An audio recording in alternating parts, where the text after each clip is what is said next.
tarde. Estamos em mais uma sessão das Conversas da Eclésia, dedicadas à Semana do Papa.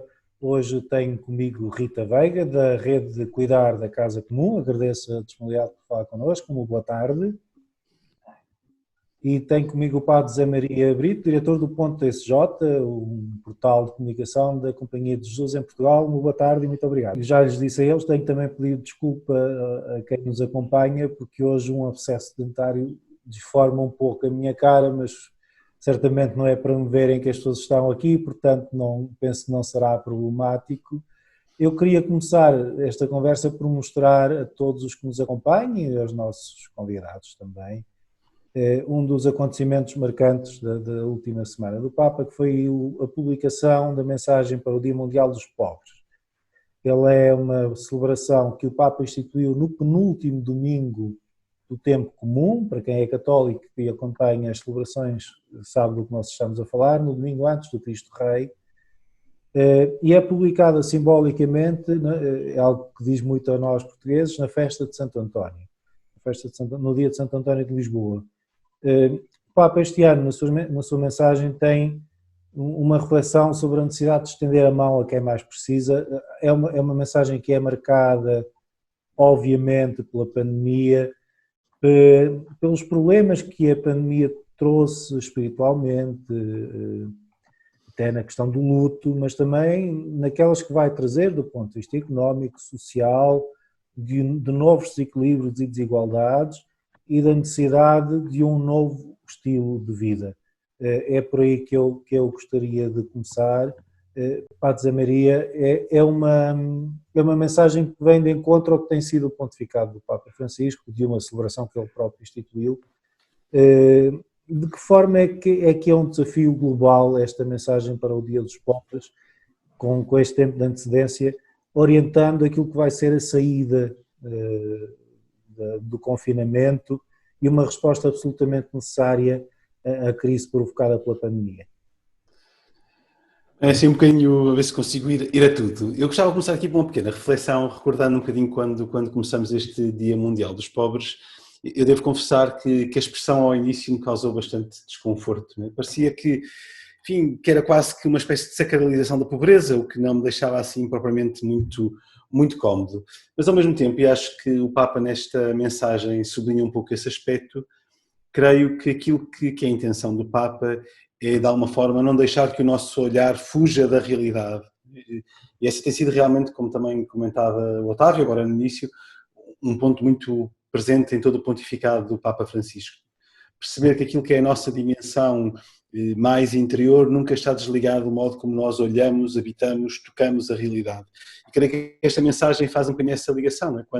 Quando até a referência bíblica que vai buscar, o Papa procura sublinhar justamente isso. Não é? Não há uma dimensão, nem uma relação com Deus desligada do concreto. E claramente esse olhar para a realidade neste momento é olhar para a realidade que estamos a viver hoje, no contexto que nos toca viver, numa altura em que todos passamos por esta experiência da pandemia, que está a ter consequências sociais, políticas muito concretas, muito gravosas, com desigualdades profundas a muitos níveis, e o Papa obriga-nos a olhar para isso e a pedir-nos um outro estilo de vida. E realmente isso implica, da nossa parte, uma enorme transformação, uma enorme conversão, que tem esta dimensão pessoal muito presente no Papa, não é? Um bocadinho não ter a tentação de querer mudar o mundo a partir das ideias, e o mudá-lo a partir da realidade também é mudá-lo a partir da nossa própria realidade pessoal, mas ao mesmo tempo com a consciência de que é importante esta transformação comunitária, social, que implica também um bocadinho bastante o nosso compromisso. E acho que é aqui um ponto decisivo, que é este, justamente porque não podemos desligar aquilo que é a nossa relação de Deus com o gesto concreto, com a ação concreta, olhando para aquilo que é a realidade presente, perceber o que é que nos é pedido para transformar essa realidade. Né? O Papa também aceita, não temos soluções milagrosas, não vamos mudar as coisas só porque temos boas intenções, mas faz deste projeto, no fundo, um projeto que é também nossa responsabilidade como comunidades cristãs, mas naturalmente alargada à nossa pertença à comunidade a que pertencemos, independentemente das crenças daqueles com quem nos vamos encontrando. Rita, eu faço a mesma questão. é um, vou chamar assim, pode servir como um roteiro para o desconfinamento e, sobretudo, que aquilo que a história recente nos vai ensinando, para que não sejam outra vez os mais pobres a pagar a conta de uma crise que afeta todos. Eu não sei se pode servir de roteiro, porque se calhar depende das pessoas tomarem como roteiro. Nós bem gostaríamos, acho eu. Claro. Mas eu, quando via o título, gostei, porque achei exatamente que parecia ser para nos guiar nas decisões agora, no chamado tempo da pós-pandemia. Mas penso que as pessoas, de alguma forma, têm havido muitos apelos, viram que era, em muitos casos, a solidariedade concreta, os voluntários que apareceram em imensas frentes e foram sensíveis. No outro dia, falando com uma pessoa que estava um bocado cética em relação ao que veio aí, acho que estamos todos pelo menos apreensivos, ele dizia que isso para mim sensibilizou-me muito, porque tenho ouvido, ao falar com algumas pessoas, tenho ouvido uma maneira diferente de encarar a realidade. Desse ponto de vista, a ideia do Dia Mundial dos Pobres, eu percebo a explicação que foi dada a certa altura, não ser, por exemplo, Dia Mundial da Pobreza, porque isso era uma abstração, mas ser das pessoas. E eu penso que houve gente que acordou para isso, para essa realidade, até porque, se não formos completamente insensíveis, incomodava pensar o confinamento e haver pessoas que não tinham aonde se confinar, porque o lugar delas era na rua. E essa realidade está aqui ao pé de nós, na cidade de Lisboa, não faltam os exemplos e as zonas problemáticas. Depois, em relação ao resto da mensagem, eu fui muito sensível à ideia de o pobre ajudar-nos a ver que Cristo está presente e está presente no dia a dia. E acho que isso é uma ideia boa para também agora orientar as pessoas para pensarem naquilo que queremos construir ou repor a partir de agora, ser muito pensado com as pessoas que têm ficado esquecidas. Porque elas, de facto, têm que nos fazer ver o rosto de Cristo também. E depois a outra ideia, que também tem estado presente para mim nas conversas com as pessoas, é que eu tenho reparado, ao falar com a gente mais nova, sobretudo, que estão, mas talvez começar a dizer isto de outra maneira. O que o Papa diz na mensagem, fala daquela ideia que ele já tinha dado dos santos ao pé da porta. E diz que esses casos foram muitos, nós assistimos a isso, todos nós até aplaudimos à janela as pessoas que tinham estado a dar o litro, digamos, quando nós ficávamos protegidos, e elas demonstram que o bem é uma coisa muito mais disseminada, está muito mais, penetra muito mais a realidade do que nós às vezes estamos capazes de ver, até porque faltam os tais noticiários de boas notícias, não é? Normalmente as notícias são as coisas que correm mal. E eu também fui muito sensível a essa ideia, que acho que vai ser muito importante para nós pensarmos agora como é que queremos avançar. É que temos que apostar no lado do bem que queremos para superar aquilo que nos parece que está mal. Eu nessas coisas sou muito, mesmo em relação ao laudato-si, sou muito, agarro muito o lado social, que a laudato-si nos fala da ecologia, abranger o lado social. E portanto, agora para esta reconstrução pós-pandemia, estou muito sensível a isso. Este documento, ao aparecer agora, vem mesmo na hora para nós podermos fazer uma reflexão. E o Papa faz um desafio muito grande aqui, de que temos que ser capazes de agarrar pelo lado de construir um mundo mais justo, que não deixe ninguém para trás, que seja muito mais inclusivo e ao mesmo tempo sustentável. Eu aproveito a referência que fez à encíclica para falar de outro tema que está em destaque na atividade do Vaticano, por proposta do Papa Francisco, e que se pretende que esteja em destaque na atividade de todas as comunidades católicas. É o ano Laudato Si, que decorre até maio de 2021, para lhe perguntar de que forma é que isto pode ser um impulso para conhecer uma encíclica que tem 5 anos, mas que aparentemente ainda não foi recebida na sua plenitude, socialmente e eclesialmente. Tem razão, porque a rede de cuidado da casa comum formou-se exatamente por essa sensibilidade, que quase que o documento era mais conhecido por não crentes, ou não cristãos, pelo menos, do que pelos próprios cristãos. E por isso entendemos tomar isso também a nosso cargo, porque somos do género de achar que o que há para fazer, se nós pudermos, devemos fazer, e propusemos dar a conhecer e difundir o texto do Laudato Si e criar, através de a ideia que nos veio foi de criar focos de conversão ecológica para levar nas várias comunidades e grupos, temos também muitos grupos informais, levar a tentar perceber que caminho é que tinham de seguir na linha da conversão ecológica. E essa conversão teria que ser não só ambiental, mas também social e espiritual, que também é outra coisa que tem ficado às vezes um bocado à margem. A rede não é um grupo ambientalista e por isso até dá quase mais peso às outras vertentes, porque temos grupos ambientalistas de qualidade que defenderão esse lado.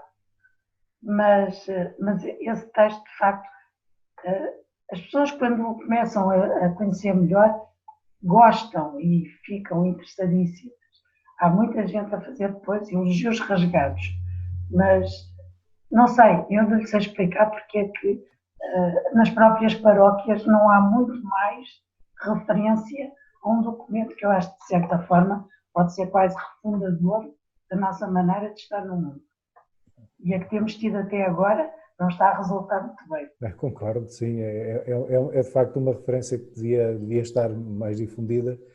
Zé Maria, é uma preocupação que os jesuítas em Portugal assumem, por exemplo, pela Fundação Gonçalo da Silveira. Há uma curiosidade, não resisto, um dos braços direitos do Papa para toda esta reflexão tem sido o cardeal Czerny, que é também um jesuíta.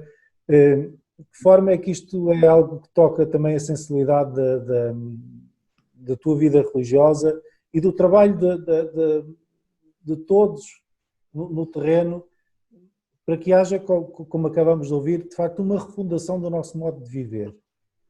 Bem, nós há pouco tempo foram decididas aquilo que são as preferências apostólicas da Companhia de Jesus para os próximos 10 anos e uma das preferências está muito ligada a esta consciencialização do cuidado com a casa comum, por isso esta realidade está muito também presente naquilo que é o nosso horizonte de ação.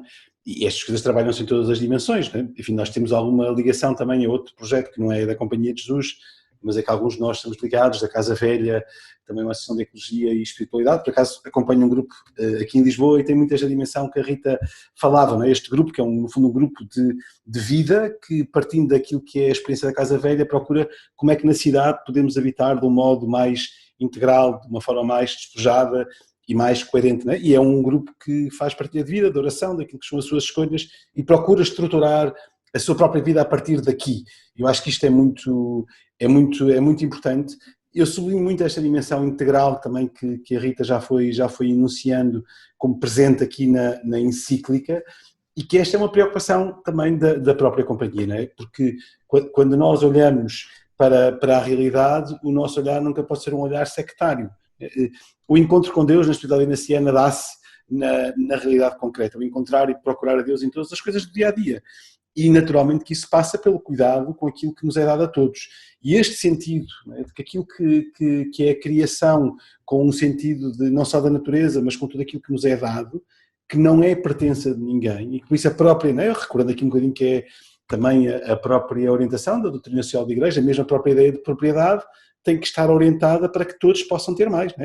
A ideia da distribuição justa dos bens, da ordenação dos bens, para que todos possam ter. E este sentido eu creio que é muito importante e isso claramente faz também com a preocupação com a justiça, parte daquilo que é a nossa responsabilidade também como jesuítas, e mesmo no Ponto J, quando foi agora também a semana da Laudato Si, fizemos algumas propostas, até a partir de uma experiência, de uma proposta dos jesuítas do Canadá e dos Estados Unidos e também da Rede Inaciana de Solidariedade, propusemos um exemplo de consciência especificamente ecológica a partir da Laudato Si, com textos, com certos da Laudato Si, fizemos um pequeno áudio que está disponível para quem quiser ver, como também em podcast, pode-se procurar ao podcast.sj no Spotify, há de lá encontrar o exemplo de consciência ecológico que é inspirado também na Laudato Si. E sobretudo com esta dimensão, tudo aquilo que é a nossa vida tem que ser ecológico, tem que estar ordenado, não é? Porque a ecologia tem a ver com a ordenação, o dar ordem a tudo aquilo que vivemos, não é? Que as coisas não estejam desagregadas, que as coisas não estejam divididas, que não vivamos divididos, que não vivamos desequilibrados, não é? Por isso acho que é muito importante também este sentido, e isso está muito presente também naquilo que é a missão da companhia, claramente. Há uma questão que me parece evidente, é que nós fomos recordados muito violentamente dessa necessidade de encontrar novos equilíbrios pela pandemia. Uhum. De absolutamente pensarmos que não vai ser possível manter um estilo de vida que se mantinha antes, porque efetivamente coloca em perigo toda a humanidade, tão simples quanto isso, e compromete o seu futuro.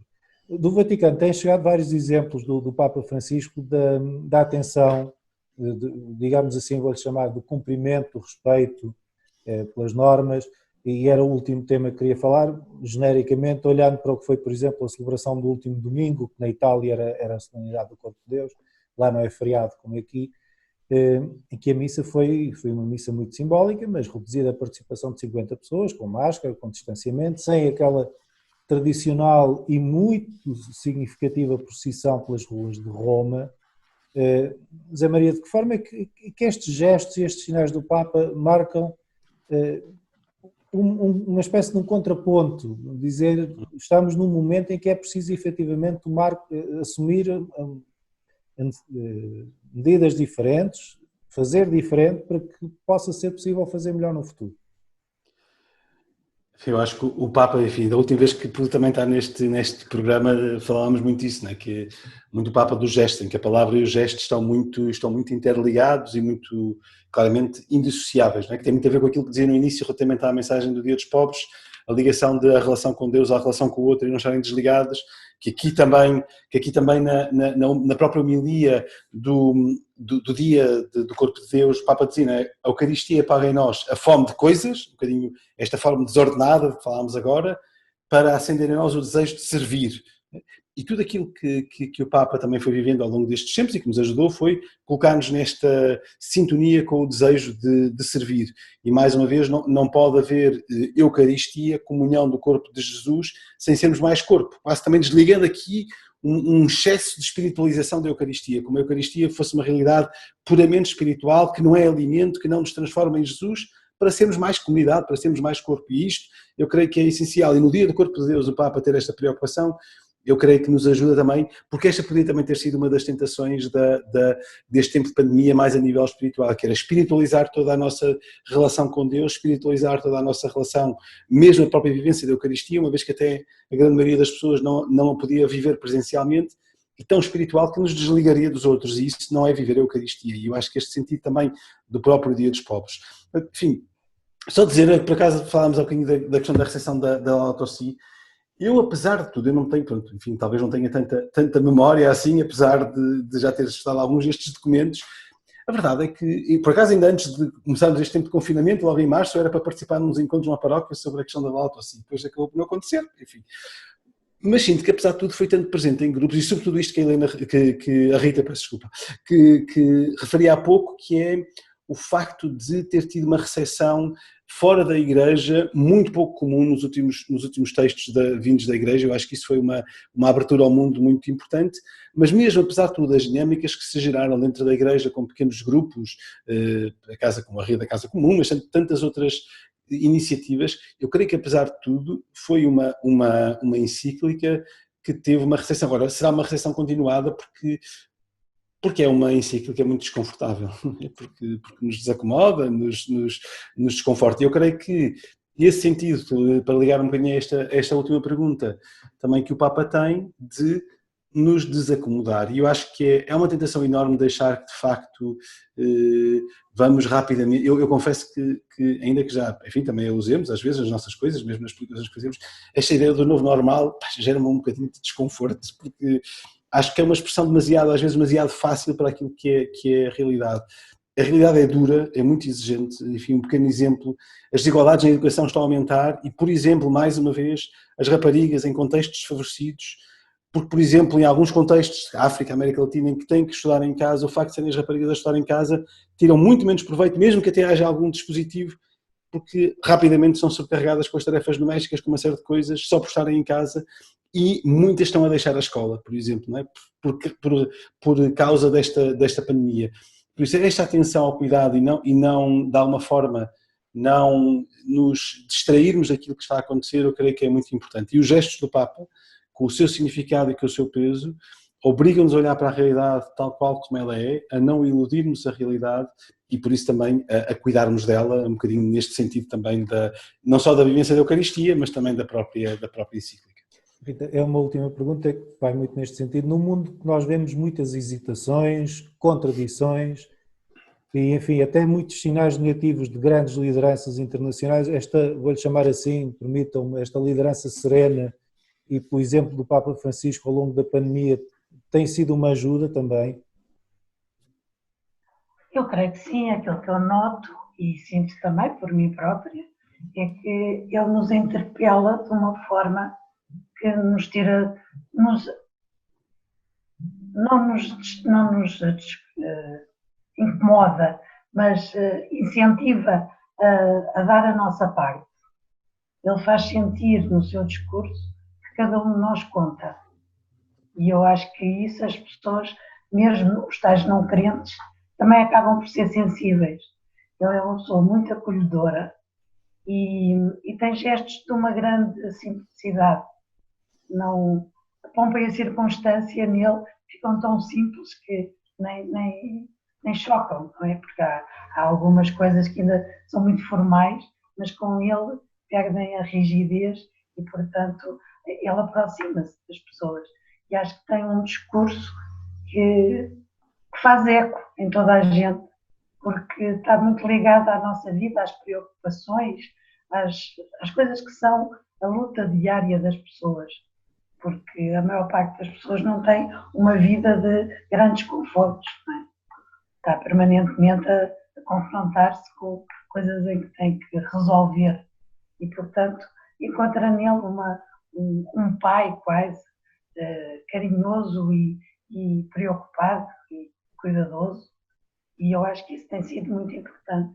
Acho que no nosso tempo termos este Papa é um dom que nós recebemos na nossa época e perante os problemas com que temos tido que nos confrontar, pronto, há momentos assim, não é? Confirmam aquilo que ele diz, Deus não nos abandona e continua a contar connosco e ele personifica isso tudo. Olha, quero agradecer muito aos dois pela companhia. Obrigado. Nestes minutos praticamente esqueci da dor de dentes, é muito bom sinal. Agradeço muito. As conversas na Eclésia voltam à companhia dos nossos ouvintes na sexta-feira e a minha análise da Semana do Papa, com convidados, voltará na próxima quinta-feira, que é dia de São João. Portanto, esperemos poder celebrar pelo menos grande dia. Essa grande figura da eu sou portuense, por isso é que eu digo que é um grande dia. Pronto, sim, senhor. Ele é um santo do Porto, mas é um santo... Nem sequer é o padroeiro do Porto, também dizer. É o santo do Porto. Muito obrigado. Obrigado.